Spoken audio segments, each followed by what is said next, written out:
ծնվել մեծացել են Արցախում, Արցախը հանձնել են, մի նախադասություն չեմ լսել այդ հարցով։ Ուղղակի քննարկում են, ասում են, հա, դե որ մենք էինք, սենց էր, նենց։ Մենք եք եղա, անց է գնացել է։ Հիմա քո դժգոհությունը հիմա արտահայտի։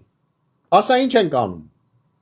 Խոսում են, ասում են, մենք որ գանք 2 տարում, 3 տարում էս կանենք, այն կանենք, չի ասում Արցախի մասին, կվերադարձնի, թե այդ նպատակը ունի, թե չէ։ Անհասկանալի է։ Ինչ ենք անում Արցախի ժողովրդի հետ։ Այդ մեր տեղի հայերի հետ։ Ինչ ենք անում։ Ոչ մի բառ չեն ասում։ Մենք սենց էինք, գնացինք սրան հանդիպեցինք, մեր մոտ սենց էին պահում իրանց, սենց էին պահում իրանց եւ այլ։ Հիմա խոսեք։ Հիմա ասեցի, սաղ վաճառել են։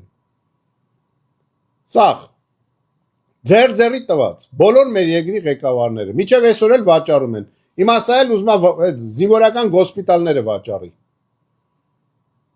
Պոլիգոնը Իջևանի պոլիգոնը վաճառում է։ Բայց զորքը որտե է պարապելու։ Պոլիգոնները վաճառում են։